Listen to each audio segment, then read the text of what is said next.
আপনি এখন যে ভিডিওটি দেখছেন কিংবা আপনার হোয়াটসঅ্যাপ মেসেজ বা অনলাইন গেম সবকিছুর প্রায় ৯৯%ই চলে সমুদ্রের তলদেশে লুকিয়ে থাকা এক বিশাল নেটওয়ার্কের মাধ্যমে।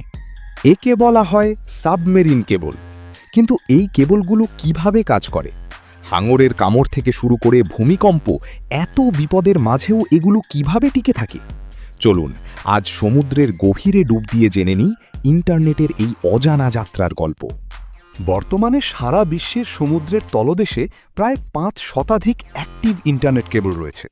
এগুলোর দৈর্ঘ্য শুনলে আপনি অবাক হবেন। যেমন মারিয়া নামক কেবলটি আমেরিকা থেকে স্পেন পর্যন্ত ৬,৬০০ কিলোমিটার লম্বা।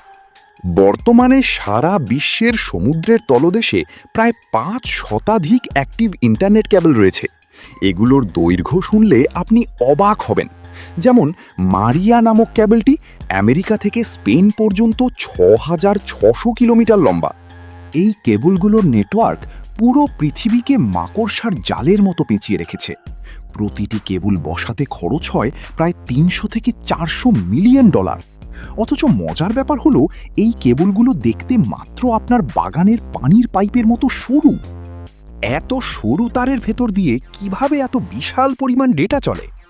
এর উত্তর হলো ফাইবার অপটিক প্রযুক্তি। এখানে ডেটা আলোর মাধ্যমে যাতায়াত করে।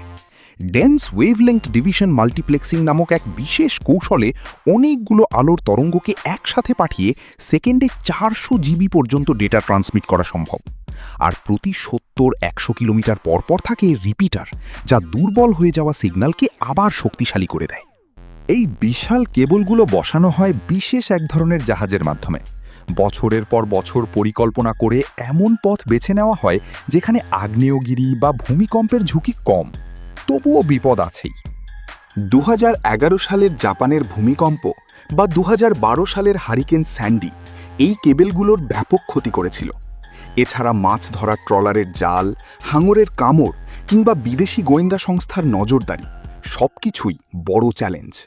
আগে সাধারণত বিভিন্ন দেশের টেলিকম কোম্পানিগুলো এর মালিক হতো, কিন্তু বর্তমানে ফেসবুক, গুগল এবং অ্যামাজনের মতো টেক জায়েন্টরা নিজেরাই এই কেবল বসাতে বিনিয়োগ করছে। গুগলের অ্যাপ্রিকট বা ফেসবুকের টু আফ্রিকার মতো বিশাল সব প্রজেক্ট এখন পুরো বিশ্বের কানেক্টিভিটি নিয়ন্ত্রণ করছে। অনেকে ভাবেন এলন মাস্কের স্টারলিংক বা স্যাটেলাইট ইন্টারনেট হয়তো এই কেবলকে বিলুপ্ত করে দেবে। কিন্তু সত্যিটা হলো কেবল ইন্টারনেট এখনও সবচেয়ে সস্তা এবং দ্রুততম। হয়তো ভবিষ্যতে আরও উন্নত প্রযুক্তি আসবে, কিন্তু আপাতত সমুদ্রের নিচের এই সিল্ক রোডই আমাদের ডিজিটাল পৃথিবীকে টিকিয়ে রেখেছে। ভিডিওটি কেমন লাগলো কমেন্টে জানান আর সাবস্ক্রাইব করতে ভুলবেন না।